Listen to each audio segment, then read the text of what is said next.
నమస్తే మిత్రులారా, అహిర్ రెజిమెంట్ ఏర్పాటు చేయాలని దేశవ్యాప్తంగా జరుగుతున్నటువంటి కలశ యాత్ర తెలుగు రాష్ట్రాలకి ఎప్పుడు వస్తుందా అని అనేక మంది వేచి చూడడం జరుగుతుంది.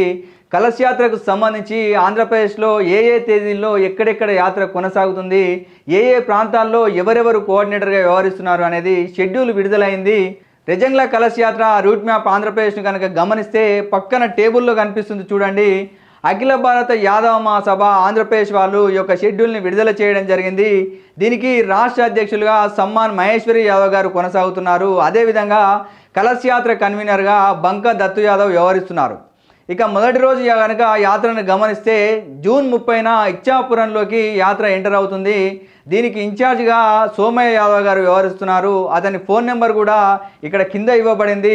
యాత్రకు సంబంధించి ఇన్ఛార్జిగా వ్యవహరిస్తున్న ప్రతి ఒక్కరి ఫోన్ నెంబర్ కూడా ఈ యొక్క షెడ్యూల్లో పొందుపరచడం జరిగింది. కాబట్టి యాత్రలో పాల్గొనాలనే ఉద్దేశం ఉన్న ఎవరైనా కూడా వీళ్ళని కాంటాక్ట్ కావచ్చు. ఇక రెండవ రోజు జూలై 1న శ్రీకాకుళంలో యాత్ర ప్రారంభమై విజయనగరం వరకు యాత్ర కొనసాగుతుంది.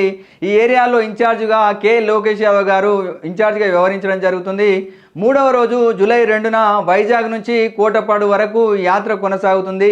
ఈ యాత్ర ఇన్ఛార్జిగా జోన్ ప్రెసిడెంట్ రాజేశ్వరరావు యాదవ్ గారు వ్యవహరించడం జరుగుతుంది. ఇక నాలుగవ రోజు కనుక మనము గమనిస్తే జూలై 3న యాత్ర కోటపాడు నుంచి అనకాపల్లి మీదుగా తుని వరకు కొనసాగుతుంది. ఈ ఏరియాలో యాత్ర ఇన్ఛార్జిగా పి రాజేశ్వరరావు యాదవ్ గారు వ్యవహరిస్తున్నారు. ఇక ఐదవ రోజు కనుక గమనిస్తే 4 జూలైన తుని నుంచి మొదలై జగ్గంపేట మీదుగా రాజమండ్రి వరకు యాత్ర కొనసాగుతుంది. ఈ ఏరియాలో ఇన్ఛార్జిగా జోన్ ప్రెసిడెంట్ సుధా యాదవ్ గారు వ్యవహరించడం జరుగుతుంది. 6వ రోజున ఏలూరు నుంచి యాత్ర ప్రారంభమై విజయవాడ వరకు యాత్ర కొనసాగుతుంది.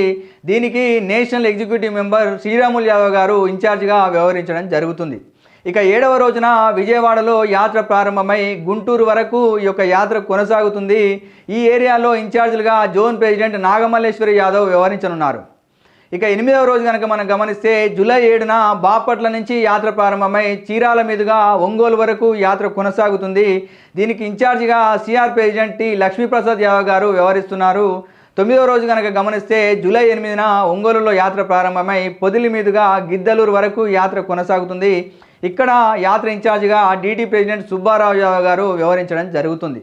ఇక 10వ రోజు గమనిస్తే నంద్యాల నుంచి బనగానపల్లె వరకు యాత్ర కొనసాగుతుంది. దీనికి ఇన్ఛార్జిగా కేఆర్పిఎస్ ప్రెసిడెంట్ సిఎంఆర్ యాదవ్ గారు వ్యవహరించడం జరుగుతుంది. 11వ రోజు జూలై 10న బనగానపల్లిలో యాత్ర ప్రారంభమై కర్నూలు వరకు కొనసాగుతుంది. యాత్ర ఇన్ఛార్జిగా మండలాధ్యక్షుడు శేషపని యాదవ్ గారు వ్యవహరించడం జరుగుతుంది. ఇక 12వ రోజు కనుక తీసుకుంటే కర్నూలు నుంచి అనంతపురం వరకు యాత్ర కొనసాగుతుంది. దీనికి ఇన్ఛార్జిగా యూత్ ప్రెసిడెంట్ శివరాం యాదవ్ గారు వ్యవహరించడం జరుగుతుంది. ఇక 13వ రోజు కనుక యాత్రను గమనిస్తే అనంతపురం నుంచి ప్రారంభమై పిల్లేరు వరకు కొనసాగుతుంది. యాత్ర ఇన్ఛార్జిగా మునిరత్నం యాదవ్ గారు వ్యవహరించడం జరుగుతుంది. 14వ రోజు పిల్లేరులో యాత్ర ప్రారంభమై తిరుపతి వరకు కొనసాగనుంది. ఈ ఏరియాలో యాత్ర ఇన్ఛార్జిగా zone president doctor Muniswamy Yadav గారు వ్యవహరించడం జరుగుతుంది. 15వ రోజు కనుక యాత్రను గమనిస్తే తిరుపతిలో ప్రారంభమై నెల్లూరు వరకు కొనసాగుతుంది. ఈ యాత్ర ఇన్ఛార్జిగా ఎస్ఎస్ యాదవ్ గారు వ్యవహరించడం జరుగుతుంది. అదేవిధంగా చివరగా 16వ రోజున నెల్లూరులో యాత్ర ప్రారంభమై తడ వరకు కొనసాగనుంది. ఇక్కడ ఇన్ఛార్జిగా zone president doctor K Muniswamy Yadav గారు వ్యవహరించడం జరుగుతుంది.